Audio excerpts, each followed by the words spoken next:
I find that so interesting because I still thought, I don't know, I always see you as a performer. That's how I know you. I met you at Statler's, you were hosting, you were singing. I saw you in that Songbuster thing, you're improv in musicals. I just know you as a performer. So how did you just decide to stop? Yeah, it wasn't easy. It definitely wasn't easy. I just definitely cried. But so this career in social media, managing social media, marketing, like it's not really as like just about influencers, Instagram and like that sort of thing. It's really marketing that I'm passionate about and the like psychology behind it and all of that, copywriting, all of those things. It found me and I resisted it for so long. Like for so like literally one of my first jobs was doing the social media for a yoga studio that I was doing an energy exchange at.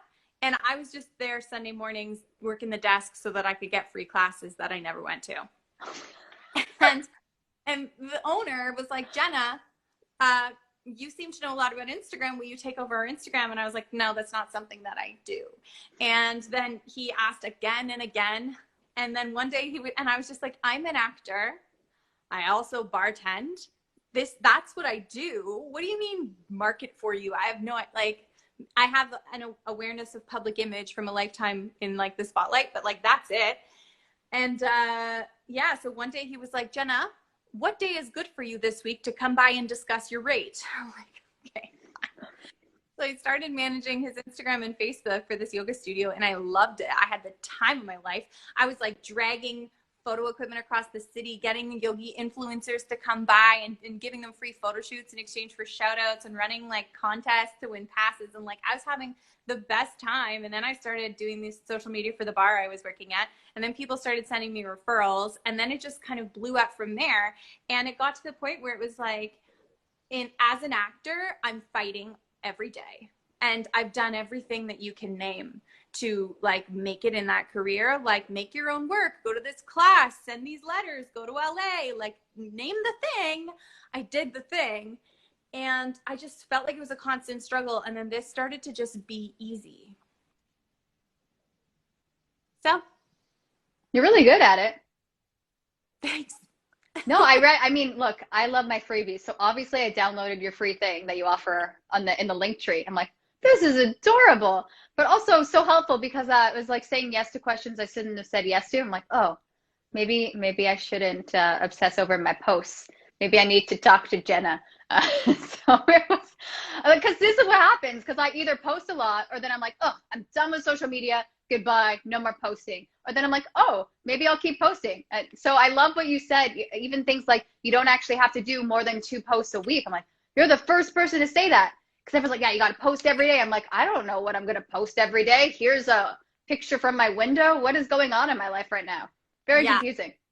You know what? It's like all of the things that you're pegging right now as your challenges are things that I've worked on people with. Like everything you're saying is like hyper common on the challenges. Like for instance, going in a spurt of posting every day and then burning out and running out of ideas and then not posting at all when you could have just been posting 2 posts a week this entire time and stayed consistent and not felt overwhelmed, right?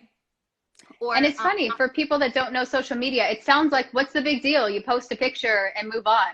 And I don't know, because it's, for me, as maybe an actor or entrepreneur, whatever I feel like being today, it's your image, right? And you're putting it out there and whatever you're posting is connected to you. So for me, maybe the overthinker, but it just seems like I have to put work into it because, people look at that, they go to your name and that's what they see. And you go, okay, I got to care. Plus, like, I'm a little obsessed with Clubhouse and then it's linked to Instagram. I'm like, oh God, I hope these people like me.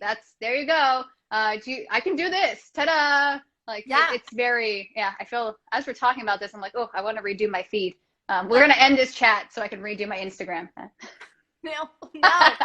Well, don't panic. Don't go back and erase things. Just move forward stronger. I always say that too. Okay. But like, I'm a huge advocate of actors taking control of their feed because you get to control your public image. You get to control how you want to be seen. You get to keep showing up in front of people who otherwise would probably forget that you exist because we can't go anywhere and see anybody. But the challenge is, how do we put how do we make a post perfect without it taking a bunch of work, without it taking hours and stress? And there's kind of 2 parts to that.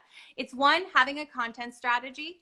so that you know the types of content that you create, and then creating systems around making each of those types of content easy to attain.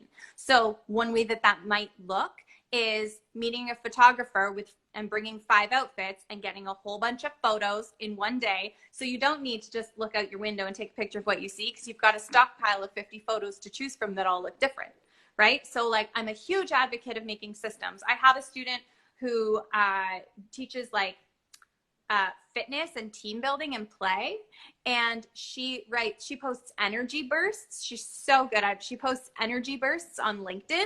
And when she first joined the program, she was doing these energy bursts. She was getting a really good response from people, but it was taking a lot of time. So we made like a streamlined system, and now it takes 20 minutes a day, or she bulk creates them and then puts them on a schedule. And they just like, I love people sending hearts for that, like bulk content creation. So I'm really about being specific in your goal and then streamlining the process so it doesn't need to be so stressful.